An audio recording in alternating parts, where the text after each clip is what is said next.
বাঁচাইয়া দাও। আল্লাহ তাআলা জিবরাইলকে বললেন, ও জিবরাইল, আমার বন্ধু ইউসুফকে কুয়ার ভিতরে ফালাইয়া দিয়েছে। কি করছে? কুয়ার ভিতরে ফালাইয়া দিয়েছে। কুয়ার ভিতরে যেহেতু ফালাইয়া দিয়েছে, উপর থেকে নিচে পড়বে পলকের ভিতরে। ও জিবরাইল, তোমাকে দ্রুত গতিতে যাওয়া লাগবে। এই কাজটা ইমার্জেন্সি কিনা বলে। জিবরাইল আলাইহিস সালাতু ওয়াস সালাম, আল্লাহ তাআলা বললেন, ও জিবরাইল, তুমি যাও আমার বন্ধু ইউসুফকে তার 10 ভাই মিলে কুয়ার ভিতরে ফালাইয়া দিয়েছে। তুমি যদি একটা পাখা দিয়ে যাও তাহলে লেক হয়ে যাইবে। তুমি 600 পাখা ব্যবহার করে তুমি পলকের ভিতরে একটা পাথর নিয়া আমার ইউসুফের পায়ের তলের ভিতরে দিয়া দাও। কুয়ার ভিতরে যখন ফালাইয়া দিয়েছে, আল্লাহ তাআলা জিবরাইল আলাইহিস সালাতু ওয়াস সালামকে পাঠাইলেন 600 পাখা ব্যবহার করে পলকের ভিতরে ওই কুয়ার তলদেশে যাওয়ার আগে জিবরাইল আলাইহিস সালাতু ওয়াস সালাম পলকের ভিতরে এসে ইউসুফ আলাইহিস সালাতু ওয়াস সালামের পায়ের তলে পাথর দিয়া দেয়। এখন আর ইউসুফের সমস্যা আছে না। যখন পায়ের তলে পাথর বাজিয়ে দেয়, ইউসুফ আলাইহিস সালাতু ওয়াস সালাম পাথরের উপরে দাঁড়ায় গেলেন। একদিন, 2 দিন, 3 দিন, এভাবে করতে করতে 7 দিন হয়ে যায়। 7 দিন পর্যন্ত কুয়ার ভিতরে কি না খেয়ে থাকা যায়? আপনি আমি রমজানের রোজা রাখবো, কিন্তু সকালবেলা খাই, দুপুরবেলা খাই, এরপরে ফাঁকি নাস্তাও করে রোজা থাকতে পারি না।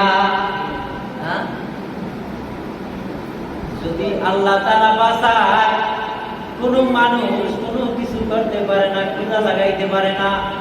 ইউসুফ আলাইহিস সালাতু ওয়াস সালাম একদিন নয়, 2 দিন নয়, 7 দিন পর্যন্ত আল্লাহ তাআলা জিবরাইল আলাইহিস সালাতু ওয়াস সালামের মাধ্যমে জান্নাত থেকে খাবার পাঠিয়ে দেয়। প্রত্যেকটা ওক্তে আমার বন্ধু ইউসুফকে ওই কুয়ার ভিতরে গিয়ে খাবার খাওয়াইয়া দেয়। 7 দিন পর্যন্ত কুয়ার ভিতরে ফালাইয়া রাখছে। জিবরাইল আলাইহিস সালাতু ওয়াস সালাম প্রত্যেক ওক্তে এসে খাবার খাওয়াই। জিবরাইল আলাইহিস সালাতু ওয়াস সালামের তখন 600 পাখা ব্যবহার করা লাগছে। জিবরাইল আলাইহিস সালাতু ওয়াস সালাম 600 পাখা ব্যবহার করে হযরত ইউসুফ আলাইহিস সালাতু ওয়াস সালামকে বাঁচাইলেন। যখন 7 দিনের মাথায় একটা কাফেলা চলে আসলো, এই কাফেলা যখন কূপের কিনার থেকে যায়, পেটের ভিতরে ক্ষুধা, খাবার খাইছে, পানি নাই, পানি শেষ হয়ে গেল। এবার বলতেছে এই কূপের ভিতরে তো দুর্গন্ধ আসতো, পানি পান করা যাইতো না, কিন্তু এই কূপের পানি ভিতর থেকে এত সুন্দর কিভাবে আসে? এখানে যদি ময়লা থাকে, আমরা যারা চলাচল করি, যখন আসবো তখনই ময়লার কথা মনে পড়বে কি পড়বে না? এক সময় হঠাৎ করে আসার পর যখন কূপ থেকে সুগেরান বের হয়, কাফেলার লোকজন বলতেছে কূপের ভিতর থেকে সুগেরান বের হয়, মনে হয় এই কূপের ভিতরে ভালো পানি আছে। কূপের ভিতরে যখন রশি দিয়া বালতি যখন নিচের ভিতরে ফালায়, আল্লাহ তাআলা জিবরাইলকে পাঠিয়ে দেয়, ও জিবরাইল যাও আমার বন্ধু দেখি না বলে ব্যস্ত হয়ে যায়। কেমন পরিস্থিতি সেটাও জানি না, এমন ভাবে দৌড় মারছে, দৌড় মারার সঙ্গে সঙ্গে সেই ব্যক্তি নিজেই সেই কুয়ার ভিতরে পড়ে গেছে। কুয়ার ভিতরে পড়ে সন্তান তো অ্যাক্সিডেন্ট হয়েছে, অসুস্থ হয়েছে। এবার যার জন্য কুয়া খনন করলেন, সেই কুয়ার ভিতরে এবার নিজেই পড়ে গেল। এজন্য অন্য ব্যক্তিদের জন্য আমরা কুয়া খনন করি, গীবত গাই, বরদোয়া করি কিনা? সহিহ বুখারী শরীফের হাদিস, যদি কোনো ব্যক্তি গালি দেয়, বরদোয়া করে, এই গালির ওজনটা অনেক বেশি। মুখের এই ভাষাটা, জবানটা অনেক পাওয়ার, অনেক শক্তিশালী, অনেক ওজন। দেখেন আপনি ফোন দিয়ে কথা বলেন, সেই কথাটা বাহিরে চলে যায়, যায় কিনা? গেল কিভাবে? কখনো চিন্তা করছেন হাওয়ার মাধ্যমে আপনার কথাটা পৌঁছে গেছে। কত শক্তি! যদি আপনি কাউকে গালি দেন, এই গালির পাওয়ার এত বেশি।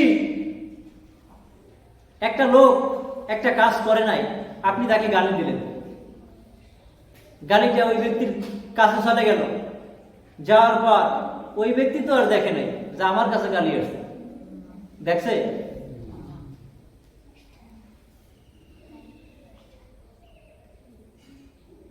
ঠিক ওই ব্যক্তির রূহ থেকে জবাব দেয়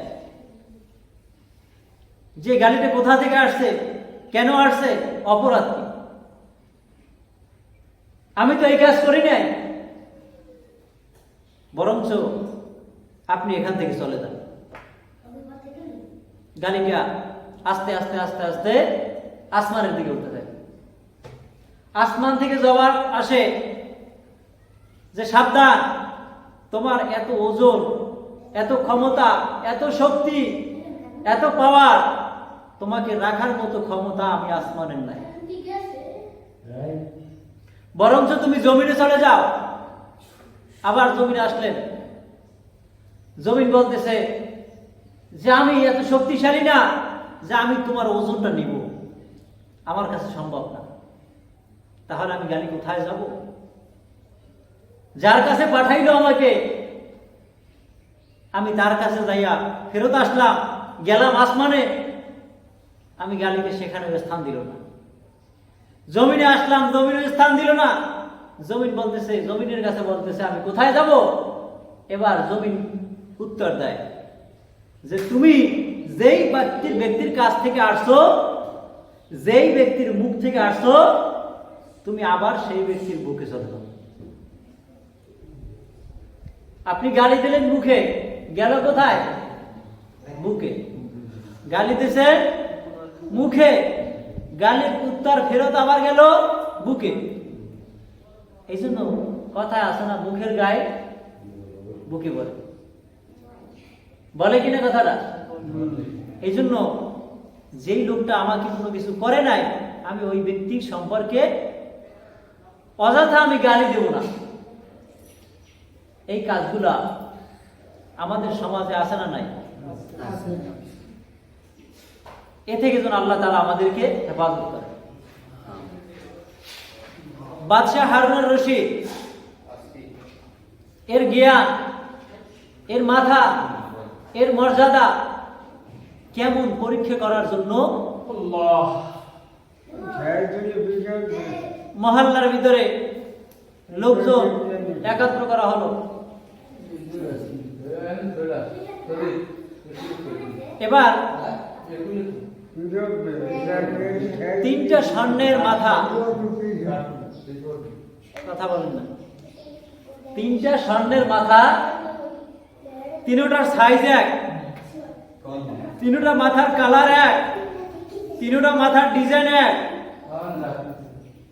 তিনটা মাথা কিসের? স্বর্ণের। তিনটে মাথা কিসের? স্বর্ণের। তিনটা মাথার চেহারা এক, তিনটা মাথাই স্বর্ণ দিয়ে বানানো। তিনটা মাথার ভিতরে, প্রত্যেকটা মাথার ভিতরে দুইটা করে চোখ,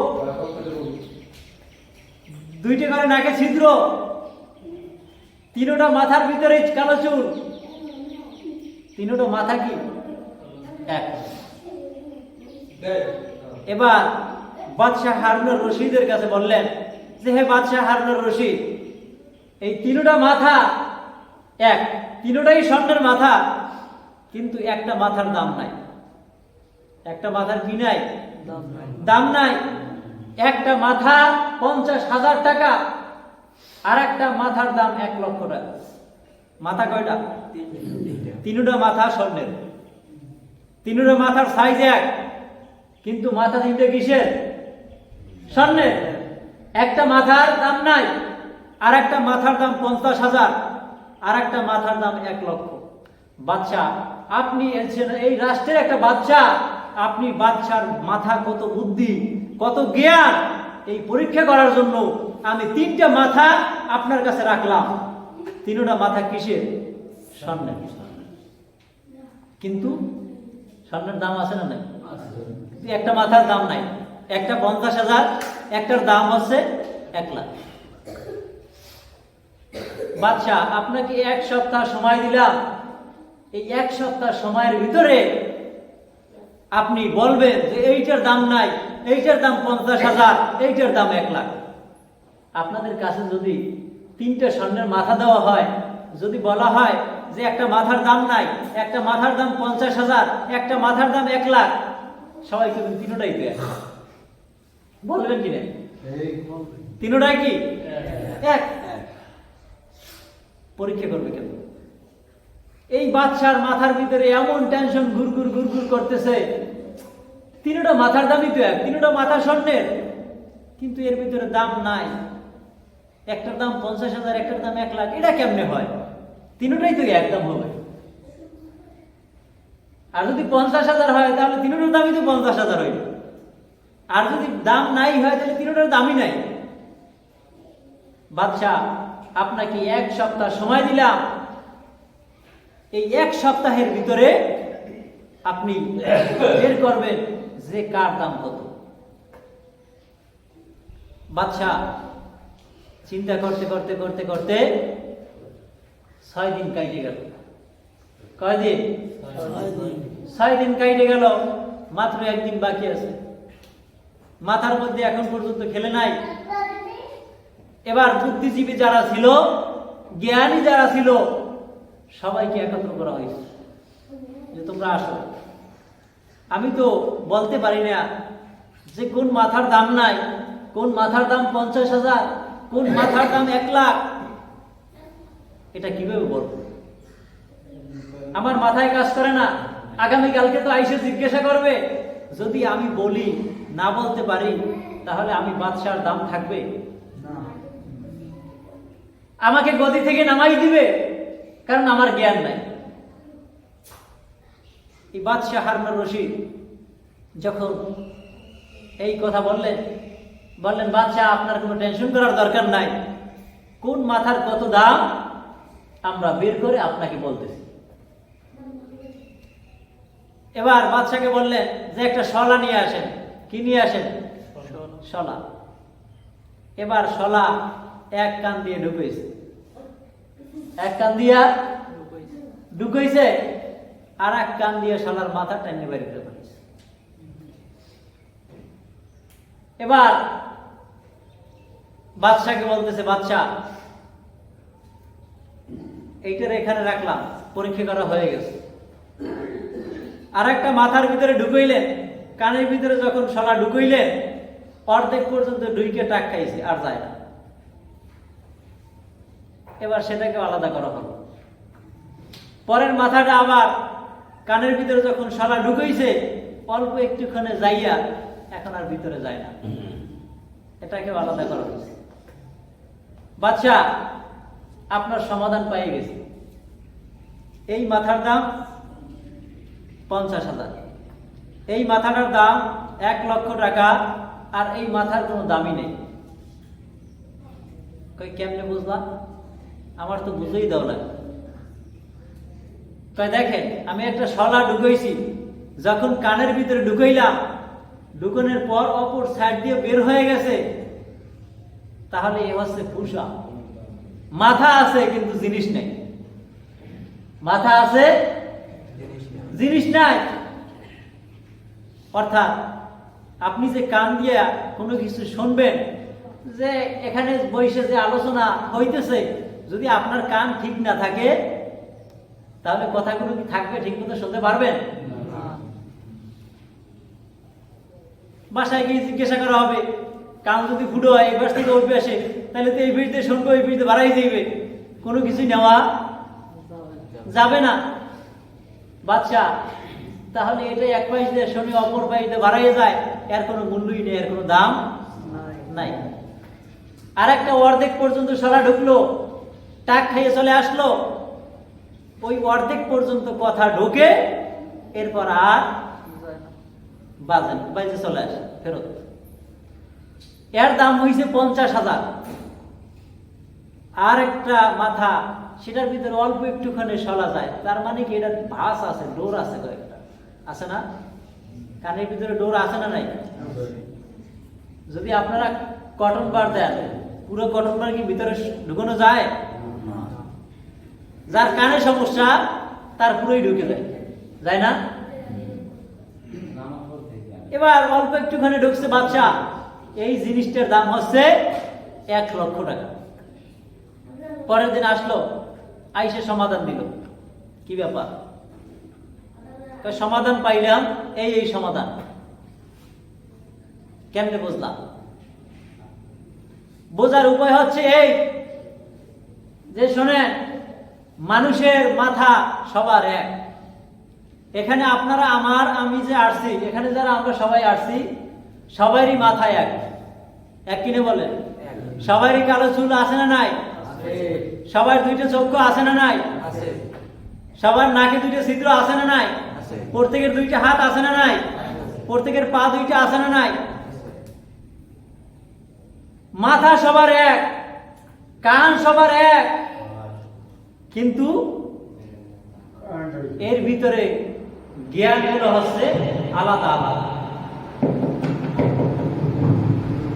জ্ঞান কি আলাদা? সবার মাথার চুল এক, মাথাও এক, কিন্তু এই মাথার ভিতরে জ্ঞান আলাদা।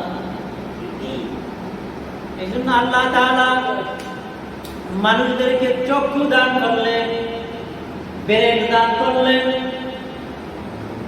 চুল দান করলেন, কান দান করলেন, কিন্তু প্রত্যেকের সব সমান, এক মাথা, কিন্তু প্রত্যেকের মাথার দাম ভিন্ন ভিন্ন আছে না না? একটা লোককে একবার বলার সাথে সাথে তার মুখস্থ হয়ে যায়, তার মানে তার মাথা ক্লিয়ার, ব্রেন ক্লিয়ার, এর ব্রেনের দাম আছে না নাই? আর একটা ব্যক্তিকে 5 বার বলা লাগে, এরপর মাথার ভিতরে ঢুকাইতে পারে, আছে না নাই?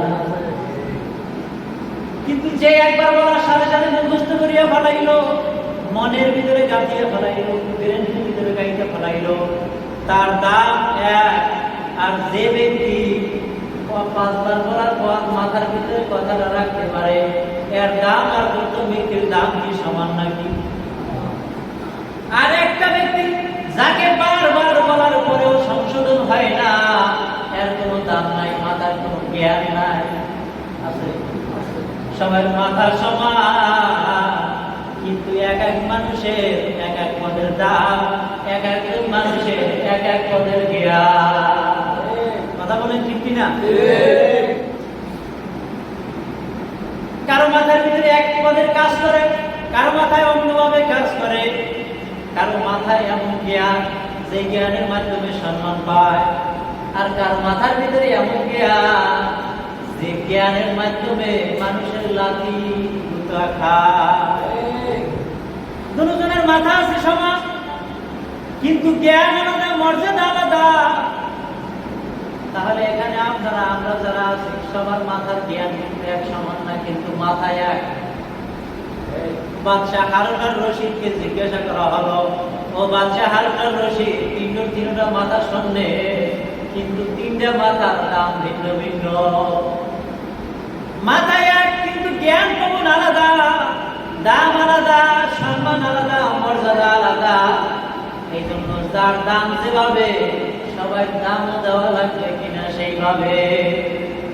এই মাথা যেভাবে, যার যেভাবে কাজ করবে, ঠিক মাথা অনুযায়ী কবরের ভিতরে আযাব হবে, মাথা অনুযায়ী গজব হবে, মাথা অনুযায়ী তার শাস্তি হবে। কারো মাথা এক, যে ব্যক্তি নামাজ পড়ে তার মাথা আছে, যে ব্যক্তি নামাজ পড়ে না তার মাথা আছে। যার মাথার ভিতরে কাজ করছে, আমার মরা লাগবে, আমার কবরে যাওয়া লাগবে, যদি আমি নামাজ না পড়ি, ওই কবরের আযাব আমার ভোগ করা লাগবে। এই জন্য বান্দা দৌড়ে গিয়ে আল্লাহর ঘরে নামাজে হাজির হয়ে যায়। মাথার ভিতরে কাজ করলো এইটা, আর একজনের মাথার ভিতরে কাজ করছে যে আমি কাশের আড্ডায় ঘরে থাকি, টিভি সিনেমার ভিতরে লিপ্ত হয়ে থাকি, দুনিয়ার খেল তামাশার ভিতরে লিপ্ত হয়ে থাকি, হুজুরে যা বলে ও কথা বিশ্বাস হয় না। মরার পরে আমার ব্যাট খেলায় টানলেও আমার কোনো অসুবিধা মর্যাদা নাই। মরার পর আমি মাটির সাথে মিশে যাব, আমার কোনো অস্তিত্ব থাকবে না, আমার কোনো খবর থাকবে না। নামাজ পড়ার দরকার নাই, মরার পর কবরে যা হয় হোক। এমন কথা বলে কি বলে না? সবার মাথায় এক, কিন্তু দুইজনের জ্ঞান কিন্তু আলাদা আলাদা, আছে না নাই? এই জ্ঞান অনুসারে যে যেই রকমের আমল করবে, এই আমল অনুসারে কবরের ভিতরে, আসলের ভিতরে, মিজানের ভিতরে, ফুলসিরাতের ভিতরে হিসাব করা লাগবে কি লাগবে না? আল্লাহ আল্লাহ কেমন নাম হয়, আল্লাহ আল্লাহ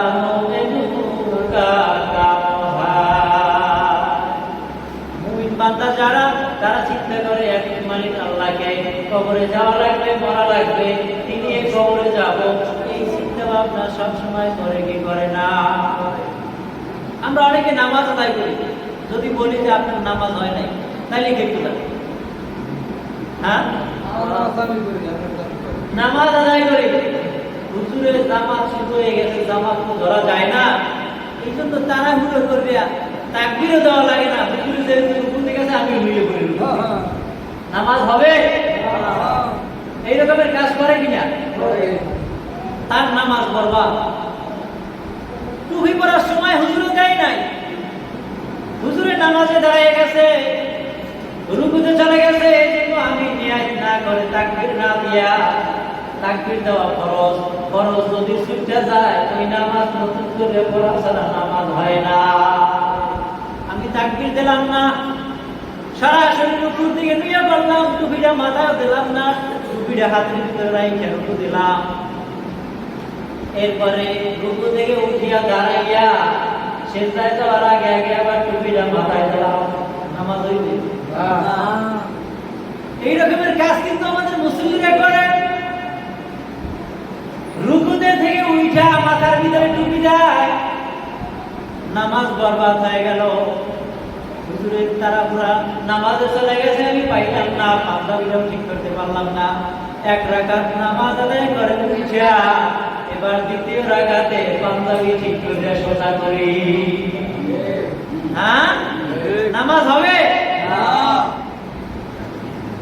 নামাজ এক রাকাত পাইলাম,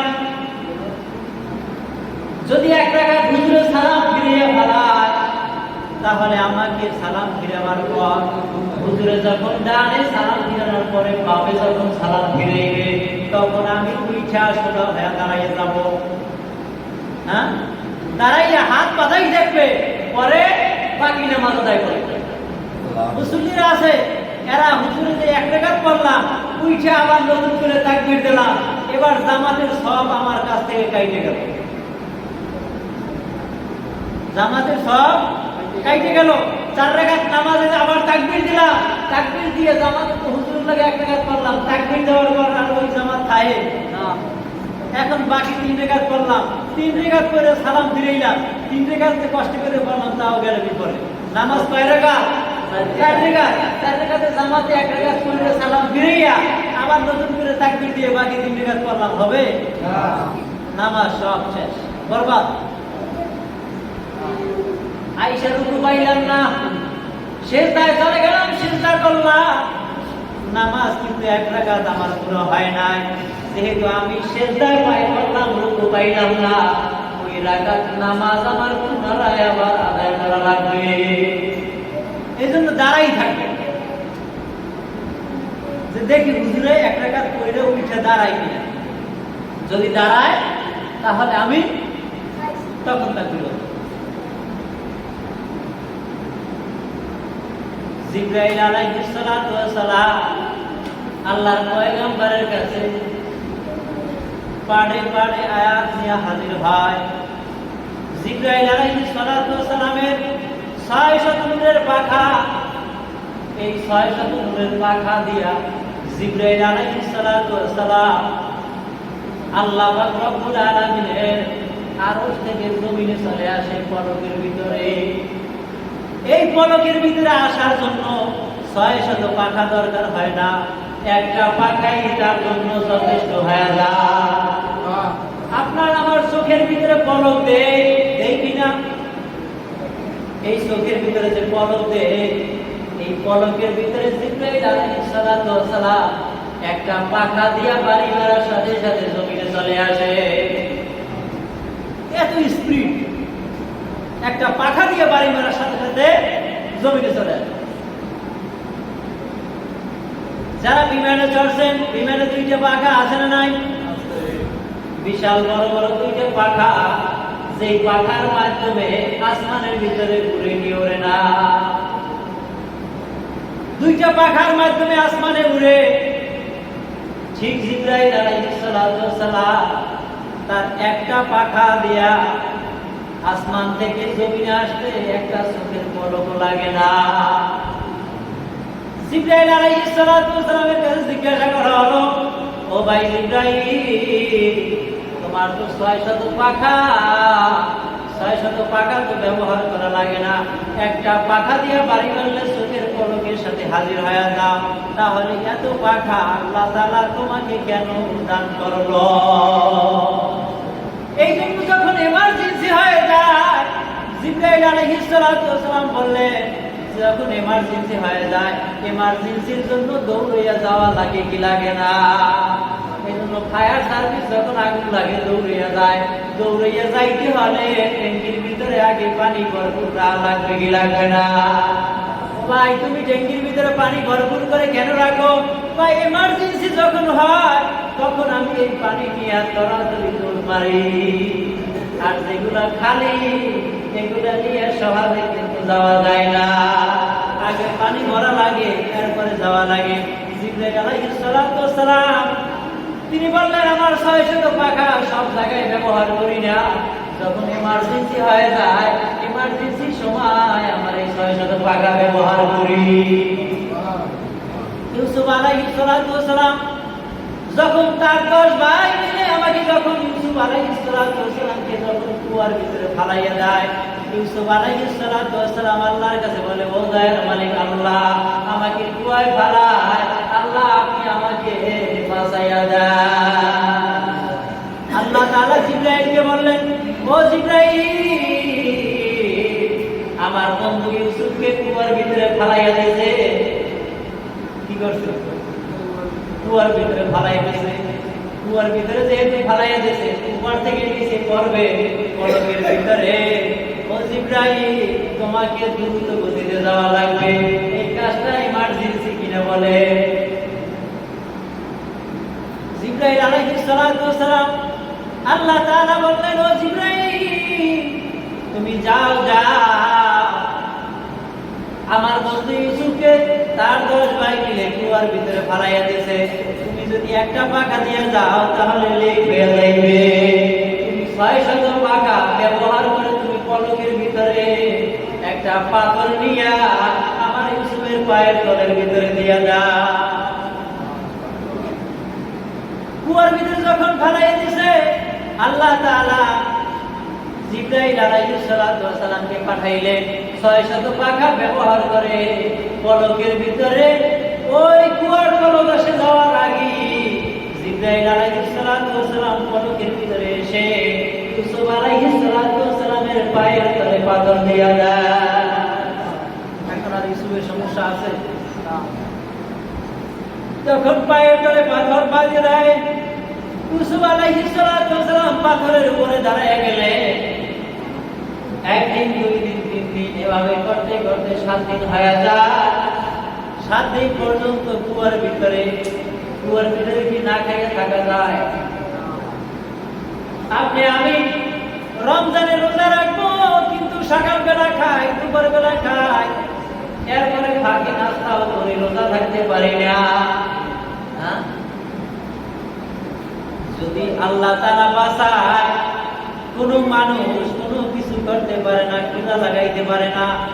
ইউসুফ আলাইহিস সালাতু ওয়াস সালাম একদিন নয়, 2 দিন নয়, 7 দিন পর্যন্ত আল্লাহ তাআলা জিবরাইল আলাইহিস সালাতু ওয়াস সালামের মাধ্যমে জান্নাত থেকে খাবার পাঠিয়ে দেয়। প্রত্যেকটা ওকে আমার বন্ধু ইউসুফকে ওই কুয়ার ভিতরে গিয়ে গিয়ে খাবার খাওয়াইয়া দেয়।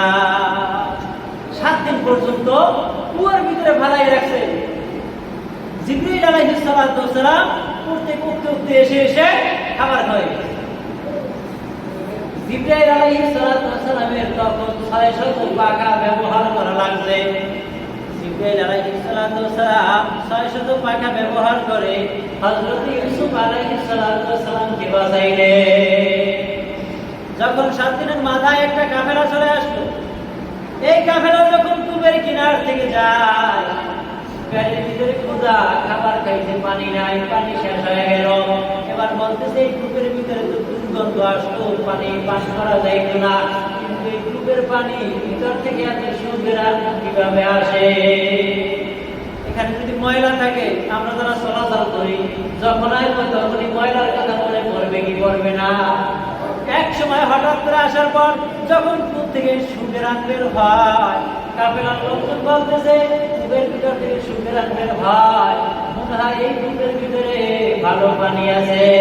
কূপের ভিতরে যখন রশি দিয়া বালতি যখন নিচের ভিতরে ফালায়, আল্লাহ তাআলা জিবরাইলকে পাঠিয়ে দেয়, ও জিবরাইল যাও আমার বন্ধু ইউসুফকে বলো যে বালতি তোমার কাছে আসতেছে, ওই বালতির রশি ধইরা বালতির ভিতরে বসে যাও।